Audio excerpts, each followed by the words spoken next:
വളാഞ്ചേരി വെച്ച് ഒരു ആളെ പിടിച്ചതാണ്. നല്ല ചെറുപ്പക്കാരനാണ്. ആൾ ഒരു മൊബൈൽ ഫോണിൽ വിളിച്ചു.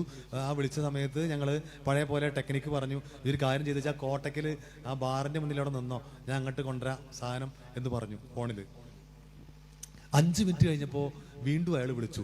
വീണ്ടും വിളിച്ചപ്പോൾ ഞങ്ങൾ ഈ ഫോണ് പൊത്തിപ്പിടിച്ച്, കാരണം ചിലപ്പോൾ ശബ്ദം മാറിപ്പോയാൽ പണി പാളിപ്പോയല്ലോ, അതുകൊണ്ട് ഫോണിൽ പൊത്തിപ്പിടിച്ച് ഞങ്ങൾ ചോദിച്ചു എന്തേ എന്ന് ചോദിച്ചു. അപ്പോൾ അവൻ പറഞ്ഞു, പിന്നെ നിങ്ങൾ ഇന്നാളെ എനിക്ക് തന്നില്ല ചപ്പ് സാധനം, അതൊന്നും പറ്റില്ല കേട്ടോ, നല്ല സാധനം വേണം. അപ്പോൾ അതേ ഭാഷയിൽ ഞാനാ ഫോണെടുത്ത് മറുപടി പറഞ്ഞു, അല്ല ചങ്ങായെ അനക്കെന്തെങ്കിലും ഞാൻ ചപ്പ് സാധനം കണ്ടിട്ടുണ്ടോ? എൻ്റെ കയ്യിൽ ഈ സാധനമുള്ളൂ, അത് വേണേജ് ഇങ്ങോട്ട് വന്നാൽ മതി, എനിക്ക് എൻ്റെ കച്ചവടം ഒന്നും വേണ്ട, ഇത് വന്ന വഴിക്കാണ് തിരിച്ചു പോയിക്കോ, ഇത് വാങ്ങാൻ വേണ്ടി ഇവിടെ ആൾക്കാർ ക്യൂ നിൽക്കുക. ഞാൻ അങ്ങനെ കത്തി കയറി പോവാ. അപ്പോൾ അവൻ പറഞ്ഞു, നിങ്ങൾ ദേഷ്യപ്പെടല്ലേ, നിങ്ങളുടെ കയ്യിൽ ഏത് സാധനം വേണ്ടില്ല, എനിക്കുള്ള സാധനം അവിടെ മാറ്റി വെച്ച് ബാക്കി വിറ്റാൽ മതി, ഞാൻ വരാം, നിങ്ങൾ ദേഷ്യപ്പെടല്ലേ എന്ന് പറഞ്ഞു. എന്നാൽ വരികയാണെങ്കിൽ പെട്ടെന്ന് വാ എന്ന് പറഞ്ഞു. ഈ കോട്ടയ്ക്കൽ ആ ബാറിൻ്റെ മുന്നിൽ ഞങ്ങൾ പോയി നിൽക്കുക. ഞങ്ങൾ 2 പേരുള്ളൂ.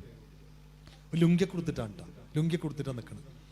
ഞങ്ങൾ ഈ തിരക്കിനിടയിൽ നിന്ന് ഈ ആളെ കിട്ടാൻ പ്രയാസമല്ലേ, അപ്പോൾ അവൻ്റെ ഫോണിലേക്ക് വിളിച്ചു. അപ്പോൾ പലരും ഇങ്ങനെ ഹലോ ഹലോ എന്ന് പറയുന്നുണ്ട്.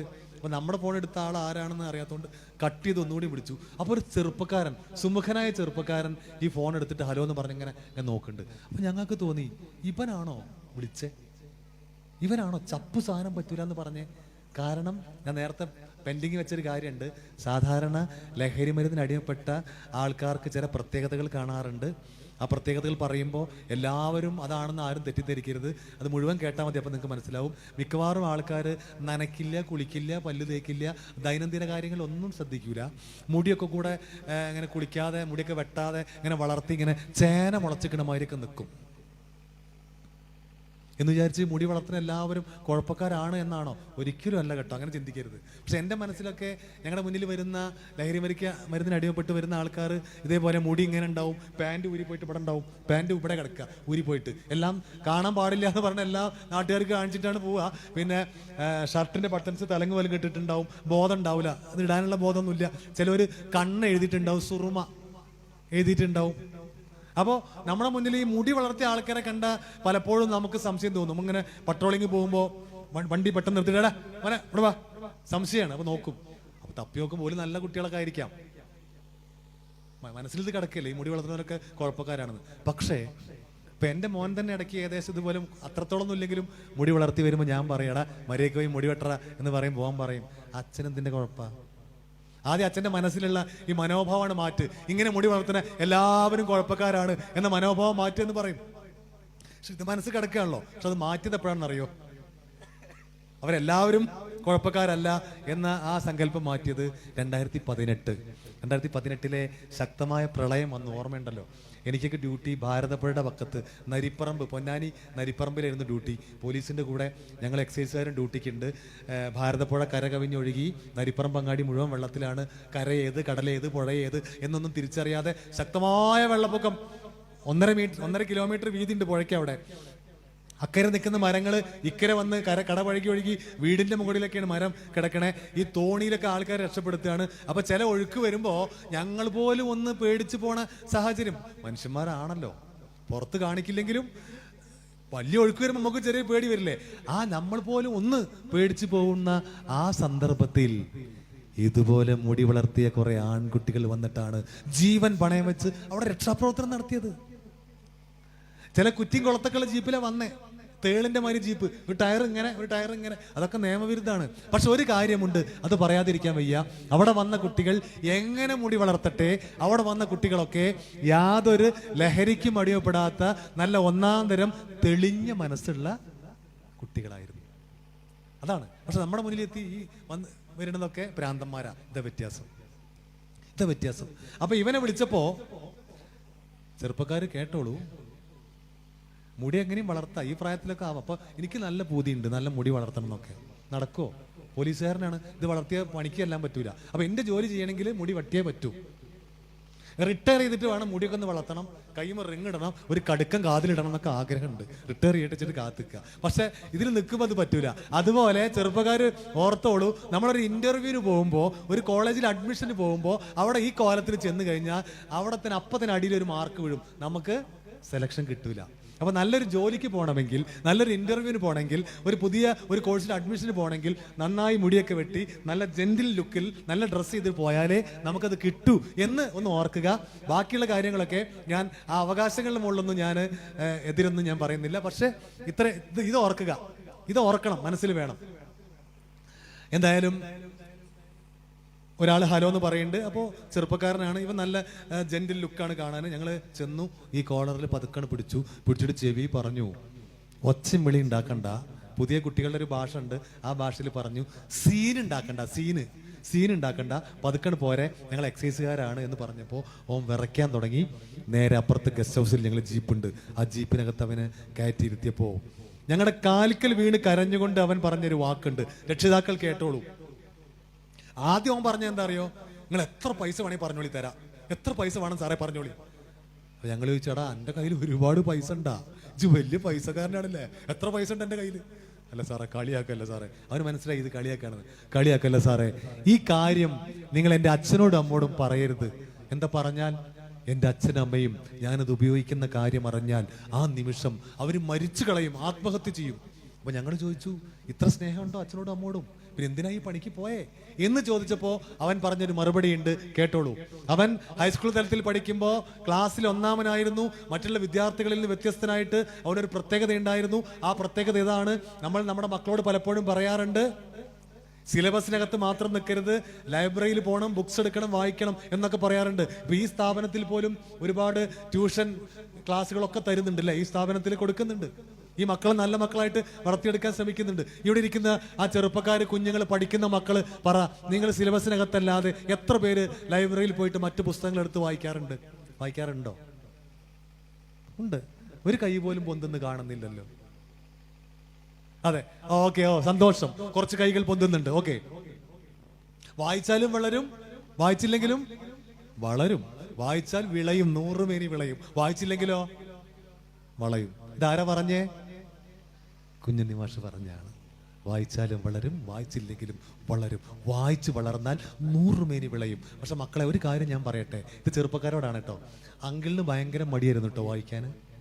അത് മടിയായിരുന്നു എന്ന് പറയാൻ എനിക്ക് ഒരു മടിയില്ല, അത് പറഞ്ഞേ പറ്റൂ. പക്ഷെ ആ മടിയായതിൻ്റെ ബുദ്ധിമുട്ട് ഇപ്പൊ ഞാൻ മനസ്സിലാക്കാറുണ്ട്.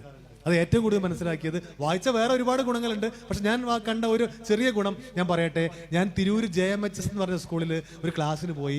1500ഓളം കുട്ടികളുണ്ട്, വിദ്യാർത്ഥികളുണ്ട്. വലിയൊരു ഓഡിറ്റോറിയത്തിൽ വെച്ച് വലിയ പരിപാടിയാണ്. ഉദ്ഘാടനം ചെയ്യാൻ ബഹുമാനപ്പെട്ട തിരൂർ DYSP ബെന്നി സാറാണ് വന്നത്. ബെന്നി സാറ്. അപ്പോൾ സാറ് വന്ന് ഉദ്ഘാടനം നടത്തുകയാണ്. ഉദ്ഘാടന സമയത്ത് സാറ് സാന്ദർഭികമായിട്ട് പറഞ്ഞു, കഴിഞ്ഞ 20 വർഷമായിട്ട് ഞാൻ പോലീസിൽ ജോലി ചെയ്യുമ്പോൾ ഞാൻ കണ്ട ചില കാര്യങ്ങൾ എന്ന് പറഞ്ഞിട്ട് അദ്ദേഹം എന്തോ പറയാണ്. അപ്പൊ ഞാനിങ്ങനെ അദ്ദേഹത്തിന്റെ മുഖത്ത് നോക്കി, ദൈവമേ, 20 വർഷമേ ആയിട്ടുള്ളൂ അദ്ദേഹം. 20 വർഷമായപ്പോഴേക്കും അദ്ദേഹം ഡെപ്യൂട്ടി സൂപ്രണ്ട് ഓഫ് പോലീസ് എന്ന് പറഞ്ഞ വലിയൊരു പദവിയിൽ, അതായത് ജില്ലാ മേധാവിയുടെ സൂപ്രണ്ട് ഓഫ് പോലീസിന്റെ തൊട്ട് താഴെയുള്ള ആ പദവിയിൽ ഒരുപാട് നക്ഷത്രങ്ങൾ ഇങ്ങനെ തോളത്ത് വെച്ചിരിക്കുമ്പോൾ ഞാൻ അപ്പോൾ ഓർത്തത് എന്താണെന്നറിയോ? അന്ന് ഞാൻ 24 വർഷമായിട്ടുണ്ട് കേട്ടോ അന്ന് എൻ്റെ സർവീസ്. അപ്പോൾ ഞാൻ ഓർത്തത്, ദൈവമേ, 24 വർഷമായ ഞാൻ ഒരു നക്ഷത്രം പോലും തോളിൽ വരാതെ, ഇതിപ്പോൾ അടുത്ത് വന്നതാണ് കേട്ടോ, അതന്നില്ല, ഇപ്പൊ അടുത്ത് വന്ന. അപ്പോൾ ഒരു നക്ഷത്രം പോലും തോളിൽ വരാതെ ഇരിക്കുകയാണല്ലോ എന്ന് ഓർത്തപ്പോൾ അതിന് ഉത്തരം എനിക്ക് അപ്പം തന്നെ കിട്ടി. കാരണം അദ്ദേഹം വായിക്കേണ്ട സമയത്ത് നന്നായി വായിച്ചു. ഞാൻ വായിക്കേണ്ട സമയത്ത് ഞങ്ങളുടെ വളാഞ്ചേരി കരേക്കാട് റോട്ടിൽ ഒരുപാട് പറങ്കിമാവ് ഉണ്ടായിരുന്നു, അതിന് എറിഞ്ഞും കണ്ട് നടന്നു. അതുകൊണ്ട് ഇപ്പൊ വായിക്കേണ്ടത് ഇപ്പൊ തന്നെ വായിക്കണം, നന്നായി വായിക്കണം. അതാണ് ഞാൻ പറഞ്ഞത്. ഇവന്റെ പ്രത്യേകത, ഇവൻ നന്നായി വായിക്കുമായിരുന്നു, ക്ലാസ്സിൽ ഒന്നാമനാണ്. അങ്ങനെ ഹയർ സെക്കൻഡറി +2 കഴിഞ്ഞപ്പോൾ 99 അത്ര മാർക്കോട് കൂടി, അത്ര ശതമാനം മാർക്കോട് കൂടി അവൻ +2 പാസ്സായി. ഏത് കോഴ്സിന് അപേക്ഷിച്ചാലും അവന് അഡ്മിഷൻ കിട്ടും. അവൻ പറഞ്ഞത് അതുപോലെ ഞാൻ പറയാണ്, സാറേ, എൻ്റെ ഏറ്റവും വലിയൊരു ആഗ്രഹമായിരുന്നു, ഇന്നത്തെ ദേശാഭിമാനി പത്രത്തിൽ ഒരു ഫീച്ചറുണ്ട്, ലഹരിയെക്കുറിച്ച്. വായിച്ചിട്ട് ആരെങ്കിലും ഇതിലുണ്ടോന്ന് അറിയില്ല. അതിൽ പ്രതിപാദിച്ചിട്ടുള്ള ആ വ്യക്തിയെക്കുറിച്ചാണ് ഞാൻ പറയുന്നത്. അത് പ്രതിപാദിച്ചിട്ടുണ്ടെന്ന് കേട്ടോ. ജസ്റ്റ് നിങ്ങളൊന്ന് നോക്കിയാൽ മതി. പേരൊക്കെ ഇതാണ്, സാങ്കല്പികം, അതിൽ എഴുതിയിട്ടുണ്ട് സാങ്കല്പികം. ഞാൻ പറഞ്ഞത്, അവൻ പറയാണ്, അവൻ രക്ഷിതാക്കളോട് പറഞ്ഞു എനിക്ക് ഈ കോഴ്സിന് ചേരണം. അവൻ ആഗ്രഹിച്ച ഒരു കോഴ്സ് ഉണ്ടായിരുന്നു. കേട്ടോളൂ, നമ്മുടെ മക്കളുടെ പ്രത്യേകിച്ച് ഹയർ സെക്കൻഡറി കഴിഞ്ഞിട്ട് കോളേജ് തലത്തിലേക്ക് അവരെ കോഴ്സുകൾക്ക് വിടുമ്പോൾ ഒരുപാട് കോഴ്സുകൾ നമ്മുടെ മുന്നിലുണ്ട്. അതിൽ നമ്മൾക്ക് ആഗ്രഹമുള്ള നല്ല കോഴ്സുകളെ കുറിച്ച് നമുക്ക് അറിവുണ്ടെങ്കിൽ അത് നമ്മുടെ മക്കളോട് പറഞ്ഞ് മനസ്സിലാക്കി അവരതിലേക്ക് പറഞ്ഞയക്കാം. പക്ഷേ മക്കൾക്കൊരാഗ്രഹമുണ്ടെങ്കിൽ അതുകൂടി പരിഗണിക്കണം എന്ന് വിചാരിച്ച് മക്കളുടെ എല്ലാ ആഗ്രഹങ്ങളും പരിഗണിക്കണം എന്നല്ല ഞാൻ പറയണേ. അവരുടെ ആഗ്രഹങ്ങൾ കൂടി ഒന്ന് കണക്കിലെടുക്കണം. നല്ല കോഴ്സുകളെ കുറിച്ച് നമുക്ക് ബോധ്യപ്പെടുത്തി കൺവിൻസ് ചെയ്യിച്ച് അവരെ കൂടി കൺവിൻസ് ചെയ്യിച്ച് ശരി എനിക്കിത് മതി എന്ന് പറഞ്ഞിട്ടാണെങ്കിൽ ആവാം. പക്ഷെ ഇവൻ പറഞ്ഞത്, ഇവൻ 100 വട്ടം കരഞ്ഞുകൊണ്ട് പറഞ്ഞു എനിക്ക് ഈ കോഴ്സിന് ചേരണം. പക്ഷെ അച്ഛനും അമ്മയും കൊണ്ടുപോയിട്ട് വേറൊരു കോഴ്സിന് ചേർത്തു. അവൻ പറയാണ് ക്ലാസ്സിൽ പോയിരിക്കും, അധ്യാപകർ വരും, ക്ലാസ് എടുക്കും, ഒന്നും മനസ്സിലാവില്ല. നമ്മുടെ മക്കളുടെ മനസ്സിൽ ഒരു വിഷമമുണ്ടെങ്കിൽ അത് അവർക്ക് ക്ലാസ്സിലിരിക്കാൻ പറ്റൂല. നമ്മുടെ മക്കളുടെ മനസ്സിൽ ഒരു സങ്കടമുണ്ടെങ്കിൽ അവർ ക്ലാസ്സിലിരിക്കാൻ പറ്റൂല. ക്ലാസ്സിലിരിക്കും, അധ്യാപകർ പറയുന്നതൊന്നും അവരുടെ മനസ്സിലുണ്ടാവില്ല. ഇവന്റെ മനസ്സ് കിടന്ന് തിളക്കിയാണ്, എനിക്കിത് പഠിക്കാൻ പറ്റൂല, എൻ്റെ ആഗ്രഹം ഇതല്ല. നമ്മുടെ വീട്ടിനകത്ത് എന്തെങ്കിലും ബുദ്ധിമുട്ടുണ്ട്, അച്ഛനും അമ്മയും ഉമ്മയും ഉപ്പയും എന്നും വഴക്കാണ്, എന്നും കച്ചറയാണ്. ആ സാഹചര്യത്തിൽ നിന്ന് പോണ കുട്ടി അവിടെ ക്ലാസ്സിൽ പോയിരുന്നാൽ അവൻ ഒന്നും പഠിക്കാൻ അവന് പറ്റില്ല. അവന്റെ മനസ്സിലത് ഉണ്ടാവില്ല. കുടുംബം സ്വസ്ഥമായിരിക്കണം. കുടുംബ അന്തരീക്ഷം വളരെ സ്വസ്ഥമായിരിക്കണം. സ്വർഗമായിട്ട് അവർക്ക് തോന്നണം. എന്തായാലും ഇവ ക്ലാസ്സിലിരിക്കും, അതുപോലെ എണീറ്റ് പോരും, അധ്യാപകർ വരും, ക്ലാസ് എടുക്കും, ഒന്നും മനസ്സിലാവില്ല. ആദ്യത്തെ 6 മാസം കഴിഞ്ഞു, ആദ്യത്തെ സെമസ്റ്റർ കഴിഞ്ഞു, അതിലവൻ തോറ്റു. അന്ന് രാത്രി അവൻ ആത്മഹത്യ ചെയ്യാൻ തീരുമാനിച്ചു. കേട്ടോളൂ, അവൻ പറഞ്ഞത് അതുപോലെ പറയാണ്. ഒരു പരീക്ഷയിൽ തോറ്റതിന് കുട്ടികൾ ആത്മഹത്യ ചെയ്യോ എന്ന് ചോദിച്ചാൽ എത്രയോ അനുഭവം നമ്മുടെ ചുറ്റിലുണ്ട്, അല്ലേ? ഇവൻ അന്ന് രാത്രി ആത്മഹത്യ ചെയ്യാൻ തീരുമാനിച്ചു. പക്ഷേ അടുത്ത കാര്യം പറഞ്ഞപ്പോഴേക്കും അവന്റെ കണ്ണുകൾ വിടരുന്നു, മുഖത്തൊരു മാറ്റം, ഒരു ഊർജ്ജസ്വലത. അവൻ പറയാണ്, സാറേ ഞാൻ മരിച്ചില്ലല്ലോ, ഇപ്പോഴും ജീവിച്ചിരിക്കുന്നുണ്ടല്ലോ.